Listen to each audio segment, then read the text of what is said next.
Moi j'ai adhéré au Parti Socialiste en 97.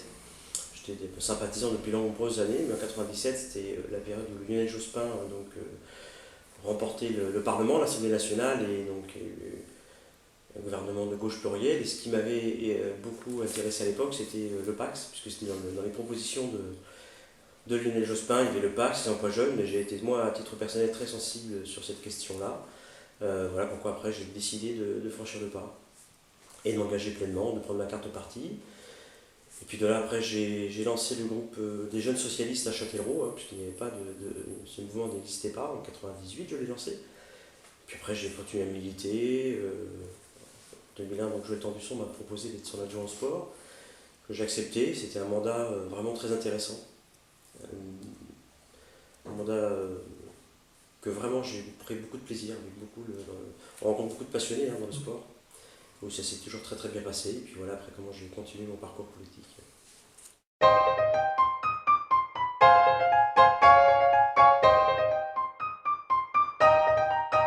je suis pas un militant, je dirais, je revendique pas et je suis pas non plus militant de la cause gay. Simplement, je n'ai jamais rien, je ne cache rien, je ne revendique pas.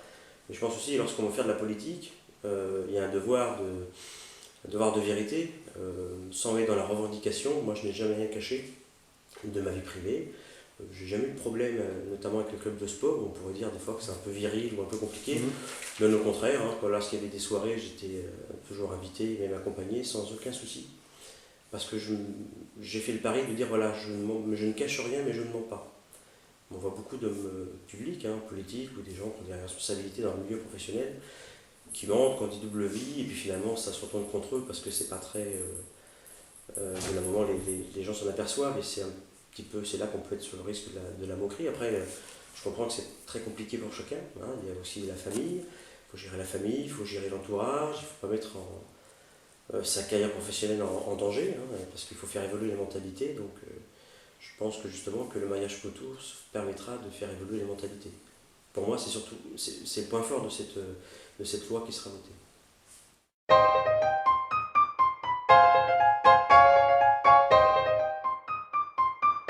Quelque chose qu'on ne choisit pas. Je crois que on ne choisit pas, souvent on le subit quand on est plus jeune. C'est une souffrance. Ça a été une souffrance? C'est une souffrance pour beaucoup, souvent. Et pour vous? Bien, comme tout le monde, bien sûr. Comme tous, parce qu'il y a l'entourage, il y a la famille, il y a les voisins, il y a les amis. C'est très compliqué de s'assumer. Il y a un moment où on fait un choix. On dit bon, alors je m'assume complètement, ou alors je vais dans le mensonge. Chacun après fait comme il le peut. Mais c'est vrai que c'est une souffrance. Et moi, dans le cadre de mes activités politiques, aussi, je rencontre beaucoup je suis dans des associations avec des plus jeunes, et on voit qu'il y a des grandes difficultés. Il y a encore beaucoup de suicides chez les jeunes gays parce que c'est difficile de s'assumer avec des parents qui les rejettent. Souvent, les parents aiment beaucoup leurs enfants, mais ils les rejettent parce qu'il y a le regard des autres. Oui, c'est très compliqué le regard des autres. Donc je pense qu'il faut vraiment faire évoluer les mentalités. Il y a 50 ans, une femme qui avait un enfant seul, ou qui divorçait, c'était la pire de toutes, on la traitait de prostituée de tous les noms. Vous voyez, maintenant les choses ont vraiment évolué.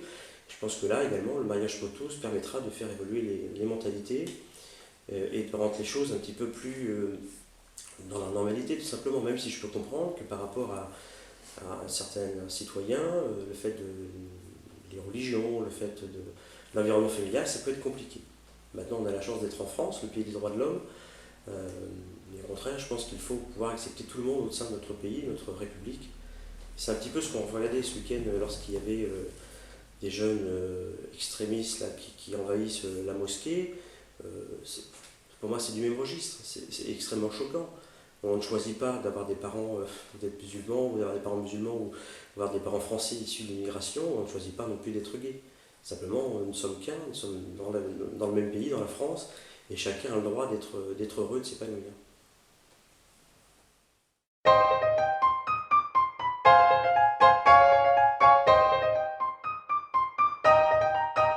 Ce qui est dur, c'est que souvent, quand on est plus jeune, on ne montre pas vraiment ce qu'on ressent. Et il y a un moment, il faut dire, il faut se mettre à nu. On appelle ça le coming out. C'est très compliqué, c'est très dur. Et ça se fait quand et de quelle manière pour vous? Ben moi, j'ai annoncé ça à mes parents Jeune ou... il y a une dizaine d'années. D'accord. Voilà. Et du coup, ça a été... Ah bah, c'était compliqué, hein, bien Ouais. sûr, parce que c'est toujours le quand dira-t-on. C'est souvent le grand problème, hein, le quand dira-t-on. Et ce que je peux comprendre, hein, je suis pas, moi, j'essaie toujours de comprendre tout le monde. Vous avez des gens qui ont une éducation religieuse, une éducation stricte, dans certaines familles, c'est un sujet qu'on n'en parle pas. Pour certaines personnes, ça peut même pas exister ou c'est même pas normal. J'ai pas dit que ces propos-là me choquaient, pas. Ça me choque évidemment, mais j'essaie toujours de comprendre. Je pense qu'on peut s'opposer les uns aux autres, c'est pas non plus sain. Faut pas l'homophobie, je la condamne, l'hétérophobie, je la condamne également. Je pense qu'on peut tous vivre ensemble. Moi, j'ai pas de problème particulier. Simplement, il faut pouvoir tous aller dans le même sens et se dire que chacun a le droit d'être heureux en fait. Dans ma vie politique, ça m'a jamais vraiment posé de problème parce que j'ai fait le choix de ne pas mentir. Voilà.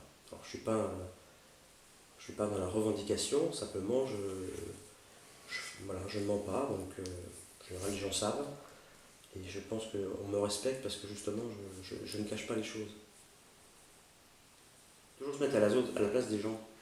C'est, on ne peut pas dire en même temps on veut une tolérance et être intolérant. Moi je peux comprendre. C'est très compliqué parce que les générations n'étaient pas les mêmes. Moi je suis né en 72, mes parents sont nés dans les années 45, 47 je crois. Bon, c'était pas une génération, hein, ils n'ont pas eu la même éducation non plus. Donc voilà. Et quand on demande à la tolérance, il ne faut pas être intolérant. Au contraire. Il faut toujours essayer de comprendre les autres. Je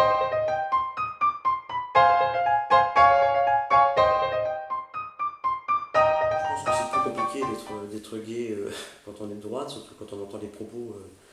Actuellement, moi j'ai des amis, il y a il y a la politique, hein, puis il y a la vie de tous les jours. Vraiment, il y a des amis qui sont de droite et qui peuvent aussi en souffrir, d'entendre des propos que l'on peut entendre. Maintenant, bon, je constate quand même qu'il y a plus de 60% des Français qui sont pour le mariage pour tous. Donc voilà, je pense que c'est pas forcément une étiquette politique qui fait que. J'avais un engagement citoyen, je reconnais que c'est Lionel Jospin qui a lancé le Pax en 97. Là, c'est encore la gauche qui va mettre le mariage pour tous. Ce sont des avancées importantes, ce sont des questions de société. Je reconnais qu'actuellement, pour tous ceux qui sont en difficulté, qui risquent de perdre leur emploi, qui connaissent le chômage, c'est pas une priorité. Hein. Ça, je peux comprendre que pour eux, c'est pas la priorité actuellement. C'est vrai qu'il y a des urgences sociales très importantes. Simplement, c'est une question de société. Vous avez beaucoup de jeunes qui aujourd'hui sont encore dans le suicide parce qu'ils ont cette orientation-là et il faut arriver à ce que ça devienne voilà, que ça se passe sans problème. Vous avez beaucoup d'autres pays latins où la religion est très forte. Vous avez l'Espagne où le mariage existe. Donc il n'y a pas de raison que la France, le pays des droits de l'homme, ne puisse pas également faire de même.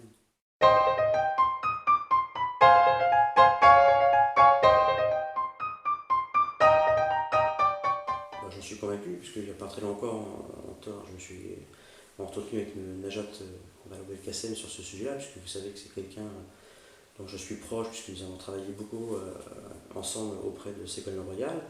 Donc je sais très bien que j'ai pas de crainte, hein, il ira jusqu'au bout. Et moi, ce que je redis, c'est que le mariage pour tous va permettre surtout qu'il n'y ait plus ce regard. Et notamment, moi sur Châtellerault, j'ai déjà des amis gays, filles et garçons, hein, qui m'ont proposé que je puisse les marier dès que la loi sera passée. Parce que je peux faire des mariages en tant que conseiller municipal. Je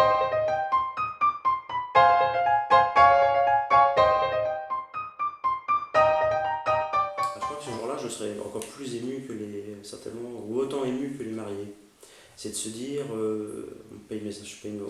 on paye nos impôts, comme tout le monde, on a droit à l'égalité. C'est-à-dire qu'en fait, ce que je veux dire par là, c'est qu'on a le droit de ne pas vouloir se marier si on n'a pas envie.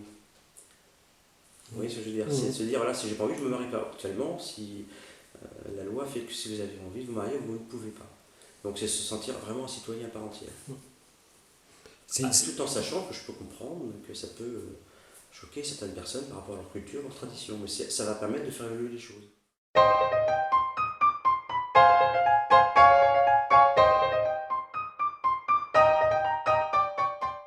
milliers d'enfants qui actuellement sont élevés par des couples gays et une énorme hypocrisie. Il y a beaucoup de femmes gays qui vont en Belgique faire de l'assimilation. Alors il y en a une qui est la mère officielle, l'autre qui n'est rien alors qu'elle élève l'enfant. Et quand il y a un drame, comment ça se passe après? Vous avez beaucoup de gays qui ont été peut-être mariés avant ou qui ont même des enfants naturels et qui sont ensuite en couple. Donc il y a une énorme hypocrisie. Qu'est-ce que l'on fait de tous ces jeunes-là qui sont élevés par deux personnes du même sexe, avec tout le côté même du patrimoine, comment fonctionne derrière. Donc ça me paraît aussi important que l'on puisse légiférer sur cette question-là.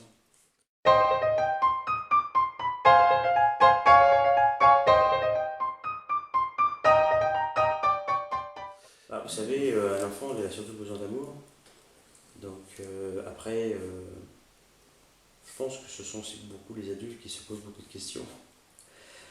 Et puis c'est vrai que lorsqu'on veut tuer le chien, dès qu'il a la rage, on peut trouver toutes les bonnes raisons pour ne pas le faire voter cette loi-là. Mais voilà, je pense qu'il faut au contraire se dire arrêtons de l'hypocrisie. Il y a une hypocrisie importante qui existe. Et on le sait très bien, les chiffres sont là. Donc il faut aussi donner un cadre juridique pour tout ce qui se passe dans ces familles-là. Aujourd'hui, il y a vraiment même c'est devenu un business. Hein. Tous les couples, beaucoup de couples qui vont en Belgique faire l'assimilation, ou en Espagne, enfin tout en sachant que c'est pas légal, mais ça se fait quand même. Donc il y a un des deux parents qui est le père ou la mère, l'autre qui n'est pas reconnu, alors qu'ils vivent ensemble, le patrimoine est partagé, parce que souvent ils sont pacsés, donc le patrimoine est commun, mais il y en a deux qui n'est pas reconnu, donc c'est une hypocrisie. Et ça va pas faire plus ni de mariage, ni d'enfants dans cette façon-là d'adopter. C'est pas vrai, c'est simplement une question de légaliser. Et de se sentir égaux. Quand on regarde les chiffres par rapport au Pacs, on avait dit, oh là là, je me rappelle que c'est une Boutin avec sa Bible à l'Assemblée nationale, tous les propos qu'ils ont pu tenir, hein, ne serait-ce comme cet été au moment de la prière du 15 août. Bon, on s'aperçoit qu'au final, au niveau du Pacs, il y a beaucoup plus d'hétérosexuels qui se pacsent que de personnes gays. Simplement, c'est une envie de te sentir à égalité. Voilà. Et de changer de mentalité. Je pense que c'est ça qui est vraiment important. En faisant ça maintenant, vous savez, dans 30 ans, la nouvelle génération n'aura pas les problèmes que les générations actuelles. Et encore maintenant, on a presque de la chance par rapport à ce qui s'est passé avant. Voilà, pour moi, c'est surtout changer la mentalité.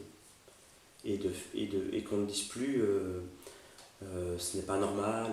Voilà. Il n'y a même pas besoin de se poser la question. Voilà.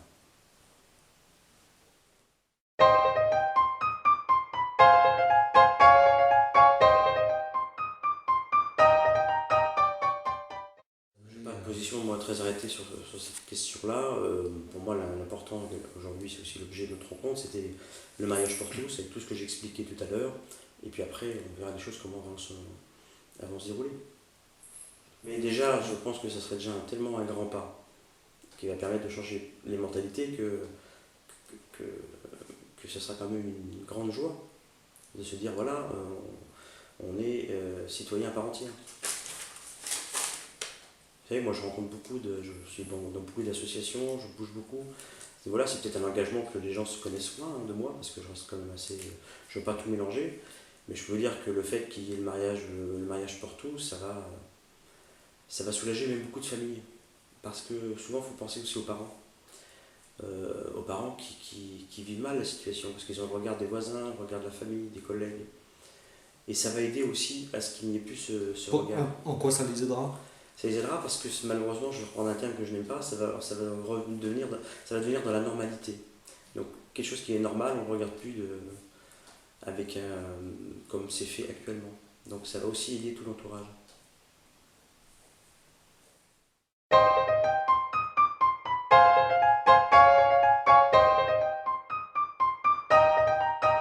Non, mais moi je réagis lorsqu'il faut réagir. J'étais un peu scandalisé quand j'ai vu des mères osent dire qu'ils ne veulent pas célébrer des mariages gays. Ce qui me scandalise, c'est surtout que comment un maire peut dire je veux me mettre hors la loi. Si j'enlève la question du mariage gay, un maire qui dit moi je veux pas célébrer ce mariage-là, et il se met hors la loi. Donc un maire qui se met hors la loi, il faut que le préfet lui enlève ses fonctions. C'est complètement faux comme situation. Donc moi ça m'a vraiment fait réagir. Et puis en France, on est dans un État laïque. Donc chacun a droit à vivre comme il l'entend, chacun a le droit d'avoir la religion qu'il l'entend, mais au jour d'aujourd'hui, c'est pas la religion qui fait l'État. Donc chacun a sa place, et puis avançons ensemble. Moi je réagis lorsqu'il faut, Najat Vallaud-Belkacem va venir en région dans quelques temps, là. Je vais aussi la rencontrer à ce sujet-là. J'ai participé à des réunions sur la région, dans des associations, toujours pour expliquer et comprendre. Également, j'ai rencontré beaucoup de lycéens, parce que il faut aussi intervenir dans les classes, en lycée, en collège aussi, parce que c'est là que c'est très compliqué. Quand on se découvre son orientation, c'est à ce moment-là que c'est très dur. Donc il faut arriver à faire que ce ne soit plus un problème au collège et ensuite au lycée. Au lycée, souvent, ça se passe mieux. C'est au collège que c'est très compliqué. Vous avez des jeunes qui le vivent très mal. Et j'ai vu des jeunes qui se suicident parce qu'ils ne veulent pas en parler à leurs parents, parce qu'on leur fait des brimades au collège ou au lycée. Donc ça, il faut l'arrêter. Et puis, il n'y a pas encore très longtemps, des gens, parce qu'ils sont gays, ont été tués en France, dans le monde. Donc, on en est là quand même. Ce qui est important, c'est d'expliquer qu'on ne choisit pas. Que ce n'est pas un choix et que c'est une souffrance au départ. C'est une souffrance de dire je ne suis pas dans la normalité. Oui, dans l'esprit des gens, vous n'êtes pas dans la normalité. Donc il faut arriver, une fois qu'on a expliqué ça, bien après on peut commencer le dialogue. Et puis se dire, ben voilà, finalement, on est comme tout le monde. On travaille, quand on a la chance de travailler, on paye 2 impôts lorsqu'on a la chance d'avoir des revenus qui nous permettent de payer des impôts. Et voilà, on est citoyen à part entière et on ne fait pas de mal et arrêtons les amalgames, quoi. Après, vous savez, il faut aussi une dose de courage, parce qu'il y a beaucoup d'hypocrisie. Moi, je suis transparent avec vous, ce que je fais là, c'est pas. Je le fais parce que je fonctionne comme ça, mais si j'en avais parlé autour de moi, peut-être qu'on m'aurait dit attention, surtout fais pas ça. Voilà. Il faut aussi une dose de courage, parce que. Voilà.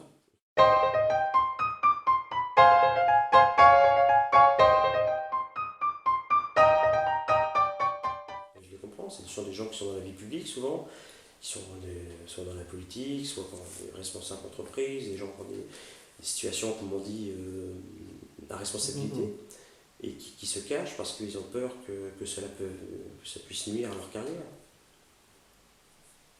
Alors c'est. Voilà. Il y en a beaucoup qui ont pris le choix pendant des années de quitter famille et amis et aller à Paris. Pendant des années, c'était ça. Hein, les gays partis à Paris, dans le Marais, enfin voilà. Bon. Non, moi je vis ici, je suis bien dans ma ville, je suis né là, j'aime ma ville, j'aime les Châtelleraudais et j'ai aucune raison de partir, au contraire. Puis vous savez, aujourd'hui, il y a énormément de gens dans cette situation-là. Oui. Ben oui. Beaucoup plus qu'on le pense. Beaucoup plus qu'on le pense, oui. L'homosexuel, c'est assez réducteur, alors que chez les gays, on peut dire il y a des filles et des garçons gays, et des filles, et il y a aussi les lesbiennes, c'est un peu un mot qui est devenu péjoratif, donc c'est pour ça que je dis mariage pour tous et gay, quoi. Parce qu'il ne faut pas oublier aussi, il y a beaucoup de filles dans ces situations. Hein.